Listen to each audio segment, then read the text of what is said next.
Welcome back to the Realtor Diaries. My name is Elijah McGowan with the Jacobi team at Century 21, and with me as always is Kim Jacobi of the Jacobi team at Century 21. We are your go-to Northern California realtors.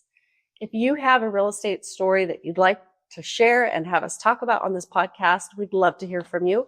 You could submit it to the Realtor Diaries Podcast at gmail.com.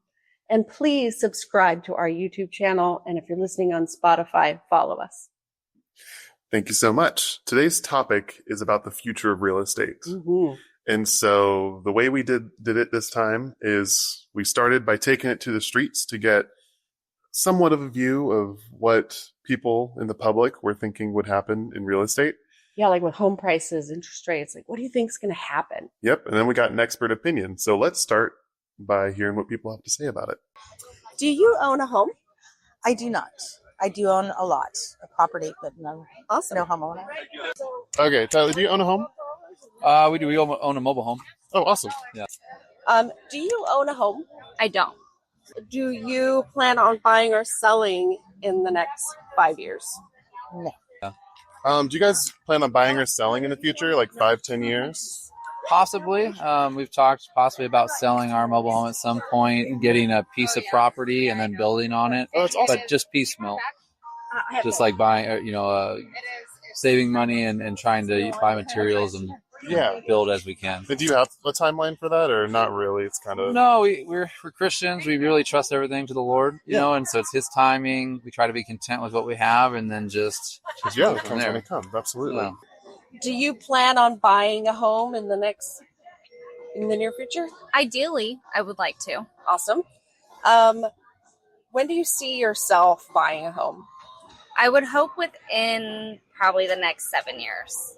What do you think prices are going to do on homes, land, etc. in the next 5 years? Going to go up. They're always going to go up. Yeah, unless something horrific happens, they're going to always go up. And how about interest rates? What do you think those will do? They tend to fluctuate over the years, so it's it's like what? Yeah, they're a little more volatile than land. Yes. Yes. Good answer. So what do you think in general, like, I guess land prices will do specifically? The main question is about what home prices will do in the future, say 5 years. I mean, I imagine they're going to be going up. Mm-hmm. I mean, I can't imagine them going down too much. I guess it could, but as far as I've seen, like in Paradise, where we'd like to get some property, pretty much it's just gone up as far as more people come in and more goes up. So. Makes sense. And what do you think interest rates might do in the next 5 years? Oh, I have no idea. I guess it would depend on the administration. Fair enough. Yeah. Like they're doing all sorts of crazy stuff out there, but yeah, we don't actually take loans if we can help it. Mm-hmm. We really want to just save and not owe anybody anything if we can help. That's a really good way to do it. Thank you. And what are you not hoping for? Because obviously we all hope for home prices to go down, but what do you think home prices are going to do? I'm definitely thinking they'll probably hit a lull. Yes. And how about interest rates? What do you think they will do? I think they'll probably go up a little bit more before they drop. I think we'll see like a peak and then it'll probably drop a little more. Very good. So we heard some interesting stuff from different people. I think everyone thinks that like home prices will generally rise. We heard one person say that they would level out. Yeah. There would be a lull. A lull. At some point. Right. Yeah. But it's certainly interesting. Yeah. And the interest rates. So we had one person say that they'll go up before they go back down. A specific path. Yes. One person does not do loans, which, I find that fascinating. It's a whole topic of that some people follow with their finances is they don't want to owe people. They don't want to owe anyone any money. And so they don't take loans out. Right. Mm-hmm. And is that Dave Ramsey? Dave Ramsey is okay with home loans, right? Yeah. But in general, if you can avoid the loan, avoid it. That's right. And then the other person said that interest rates are volatile. So I'm super excited about our guest today. Yes. Our CEO and founder of the select group, Dan Jacuzzi, has agreed to come to zoom in and give us a view on his thoughts. He's literally the busiest person that I know, and he is setting time aside to be on our little podcast. So you won't want to miss what he has to say. He's brilliant, very, very knowledgeable about all things real estate. Yeah. So let's hear from him. So, Kim, this is the first time we're on Zoom for the podcast. So we're part of the Select Group, which is an organization that is home to 8 companies and more than 80 offices in 8 states, real estate offices specifically. It was founded in 1980 when our guest today bought his first office in Yuba City. Dan, the man Jacuzzi, is our guest today on the Realtor Diaries. Yay. Thank you so much for being with us, Dan. This is a real pleasure for us. We're honored that you gave us some time. I've been enjoying it. My heart's beating a little quick. Yeah. So this episode, our topic is the future of real estate. And, none of us have a crystal ball. We really can't tell exactly what's going to happen.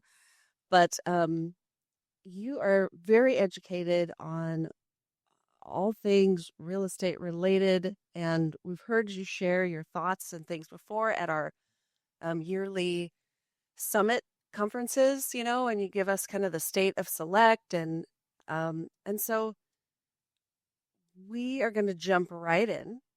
First question.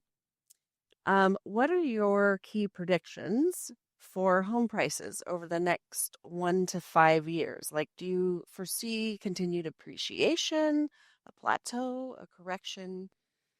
What do you think?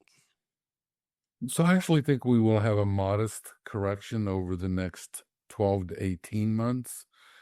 But that was really 2 questions in one, because where will we be in 3 to 5 years? And so it is a very interesting question, because inventory has been rising. It is expensive for buyers to buy homes today based on today's interest rates. We do anticipate that we'll see interest rate improvement as we go through 2026. And I think that will stimulate the market. But for right now, we have a few more sellers than we have buyers. And so we are seeing a little bit of softening in the immediate future. Mm-hmm. Yeah, one thing I am wondering is, not only are we getting more people listing their homes, but isn't it also kind of creating more inventory in the fact that not as many homes are selling? Or is that an accurate statement? No, it is a definite combination, but that does create opportunity for today's buyer too, because when you're particularly purchasing a home to live in, yes, it has an investment component, but it's more important to find a home that you are happy in and that you are going to love living there with your family. And so the fact that there's more inventory on the market and a higher availability actually is really a great opportunity for today's home buyer, because they're not pressured into that there's only one house available and there's 5 people trying to buy it. So I think that at one level, even though it may be a little harder on the seller right now, it's a great opportunity for the buyer to have more inventory to take a look at. Really find the one. Yeah, there's no such thing as the perfect house. That's true. But you do want to come as close as you can to that, right? All right, Elijah, take us with question 2. So, of course, it's similar, but how do you see mortgage interest rates trending in the next 1 to 5 years? And what impact will it have on affordability and activity? So we believe that, that the next move in interest rates is going to be down. We don't think we're going to see, sadly, maybe in our lifetime, a return to 2 3/4 or 3%. Never again? Yeah. Yeah, that was pretty crazy. But, I think, COVID, well, we certainly hope COVID was a once in a lifetime issue too, right? Yes. And so, but we do think that we'll see them pulling down from the 6s and into the 5s. We'd love to see 4s, but definitely, we think we'll see 5s, within the coming year. And so that will assist affordability a great deal. Yeah, lower interest rates and greater inventory to choose from. That's a nice combination. Yeah, for sure. And so if we'll never get likely back to like 2.5-3%. Is it like we'll probably see fluctuations between like 8 and 5% for the next few decades, kind of thing? The word few decades is long, right? I know. So when you go out that far, Yeah. I think it becomes almost impossible to predict. I was like the next on my lifetime. Like, Yeah, I don't want to make a political statement here, but if the federal government would get control of the deficit and not be competing so much by borrowing so much money out of the economy, it would actually be great for, I think, home interest rates. okay. And so that's one of the things that I actually hope happens over the course of the next few years, is that we get a handle on the federal deficit, and therefore, there's more money available for home buyers because the government's not soaking it all up. Awesome. Yeah, that's a big pond of conversation to jump into, which we're going to avoid today.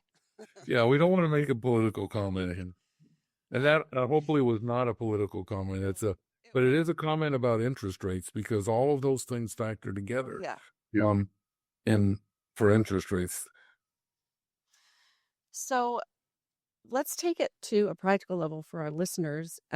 What are the biggest opportunities that real estate investors, buyers, or sellers should be looking for in the next 1 to 5 years? I know that sounds like 3 questions. Right. But So maybe we start with investors. So would be you see maybe the best opportunity for real estate investors, things they should avoid, or opportunities, like single family homes or apartments, or what's going to be best for them? So for real estate investors, I think property that people live in is always going to be valuable. The population of our country continues to rise. The population of California actually is pretty stable. It's not increasing as much as it was, but it's also not collapsing. One of the headlines you might see is, well, 700,000 people moved out of California last year. But there's a second sentence they leave off. Well, 600,000 people moved in. Right. And so from other states. And then we still have net immigration, and we still have births over deaths. So the population of California is not going down. And so we're going to have demand for housing, I think, in the foreseeable future. The issue for retail is different. And I think that the investor looking at buying retail stores has to be extremely careful about location and viability. As we continue to move into an internet shopping environment, retail has really changed. And so although there's opportunity out there, investors need to be careful. Yeah, I was shocked to see that our local Rite Aids are closing. I learned recently it was International Ice Cream Day, and Baskin Robbins all closed here in Chico. No Baskin Robbins in Chico. They're done. They're done. Although, like, the local kind of ma and pa specialty stores seem to be doing better in towns of our size, rather than chains. So, like, if you had a specialty ice cream store, it's very popular. Yeah, that's where we went. Well, and I definitely think people really do like to frequent the local, and as you call it, the mom and pops versus the big chains. And so they will have survivability getting into a niche. But what we are seeing, and what we used to call a retail strip center now, in many cases, there's no retail. It's a restaurant, an office user. There might be, a bar in there, wine tasting. It's all different uses, but perhaps not small retail. Yeah, that's true. That's true. So going back to that question, we started with investors. What do you think? What are the biggest opportunities for home buyers? So I think for today's home buyer, is the fact that you have choice again, whereas the last few years you really didn't have a choice. And one of the things, we talk about with interest rates is that it is very difficult to predict. But if you got today's interest rate, which is probably going to be about 6.5%, and 3 years from now it was 8.5%, you're going to be really glad you didn't wait.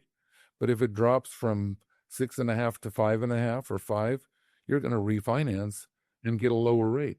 So the reality is that the home buyer in that case wins in both directions.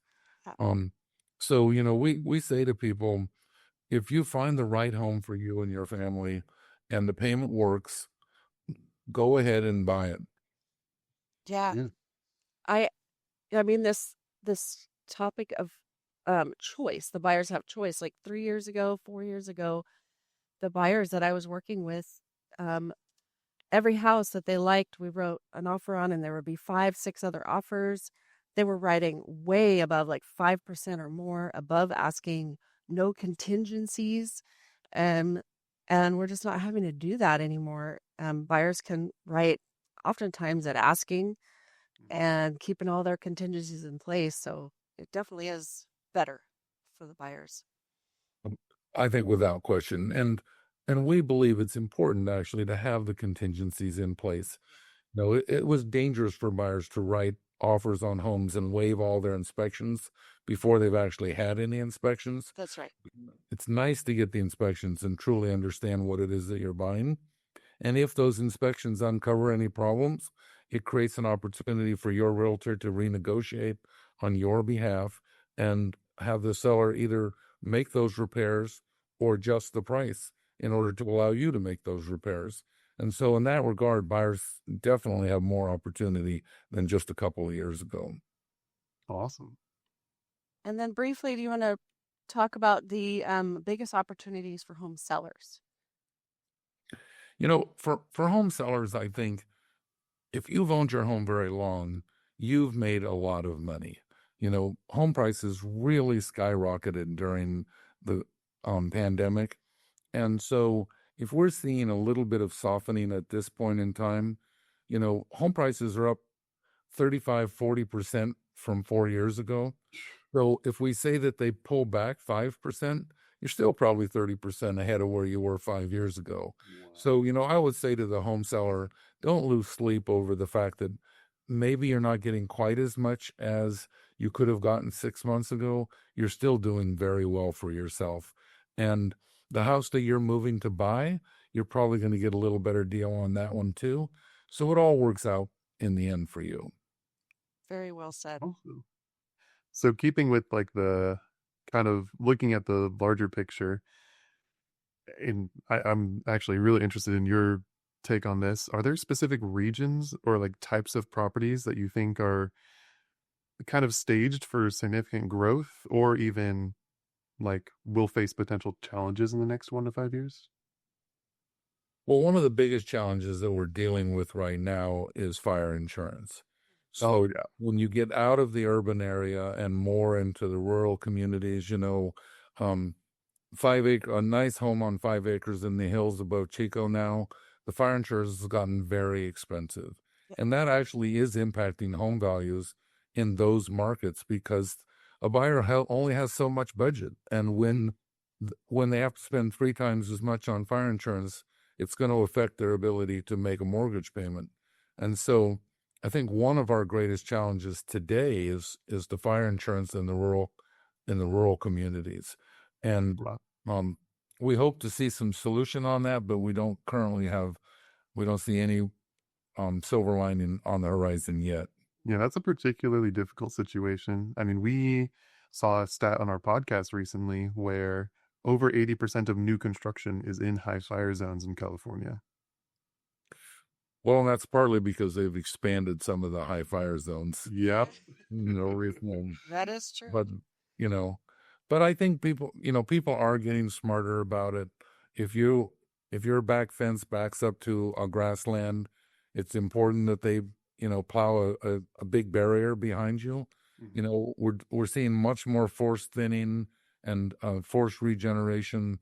So the state and individuals are taking steps to try and reduce fire danger, but it is a very real problem.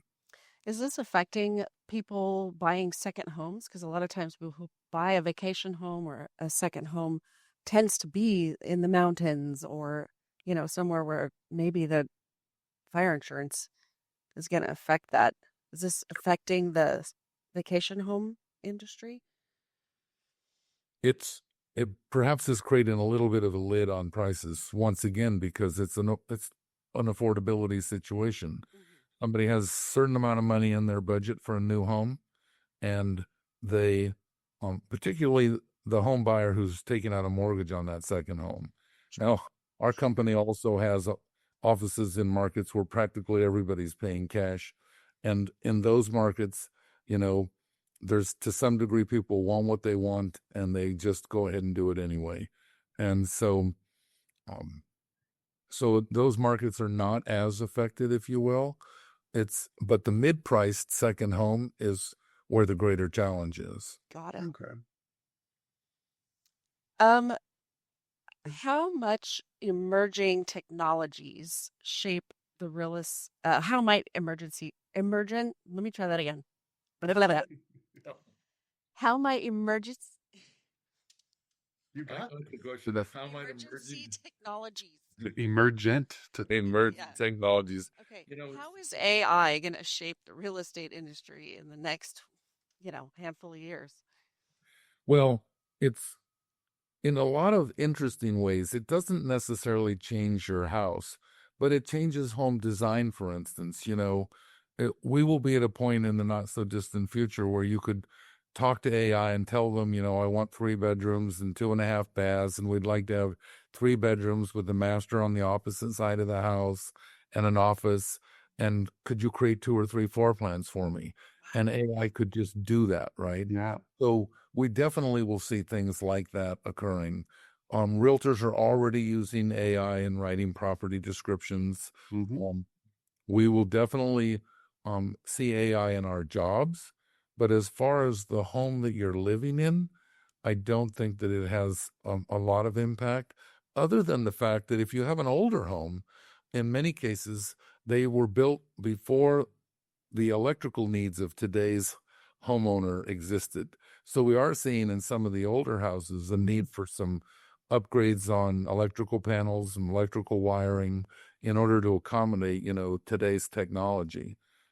And so there can be an expense associated with that. And if you're a home buyer, that's one more thing to make sure that your inspector is looking at is, do you have enough electricity to run your family's lifestyle if you're buying an older bungalow that was built in the 30s in the old part of town? Yeah, it's a Yeah, good we see that a lot, especially in our market, like Chico centric. Like you'll get you might get the late 1800s home. And Yes. you're definitely not ready for the type of technology we're using. Yeah. No. Very I'd say it's a good time to be an electrician right now, right? It is. Fair. I'll tell you a quick story. I was in a hilltop village in Italy that was 500 or more years old. Wow. And they had the street up, and I was taking a picture of the trench. My wife said, "Why are you taking a picture of that?" And I said, "They're installing fiber optic cables down the middle of this street. And then they're going to put all these cobblestones back down, and you're not going to know that this street had been touched. But these 500-year-old houses are all getting fiber optic." Yeah, that's wild. That's really cool. Yeah, when they built that house, they couldn't even fathom what that even would be. Oh, there was no plumbing. No plumbing. There's no wiring, Crazy. No, and they've continued to modernize it. And we have to, and we will continue to do that because the electrical needs go up and up and up, right? Yeah. Absolutely. You want to ask our final question, Elijah? I'll go for it. Great. So, what advice would you give to potential home buyers or sellers who are trying to navigate the current market and prepare for the next 1 to 5 years? Like someone who's not ready, but maybe trying to get a step ahead for when they are.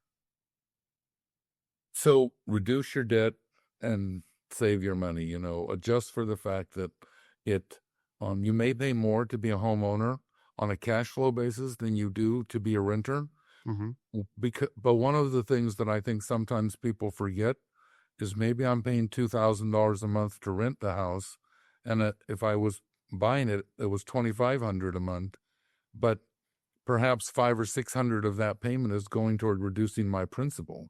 And so if you look at owning home ownership from a wealth perspective, often the actual cost of ownership is lower than it is to be a tenant. We actually put out a marketing piece, which some people will like and some won't, but it said, "You are buying the house. The only question is, are you buying one for yourself or for your landlord? Exactly. Because the tenant is making the payments, which if you're an investor is great. But if you're a tenant, it's not, and a lot of times, one of the advices that I've given for years is for many people, the difference between a really nice retirement and a very stressed retirement is, do you have a paid for house? And so getting on the real estate bandwagon and starting to build that equity for your future and designing your long-term future to get to retirement with a paid-for house can make a lot of difference in your whole life enjoyment. That is for sure. Absolutely. Well, thank you so much for being on our podcast and for all of your insight. I mean, that was so well said. Like I said, you're very eloquent and very wise, and we really appreciate your time. Thank you. Well, happy to be here. Take care, guys. Thanks for coming on for us. All right. You're welcome.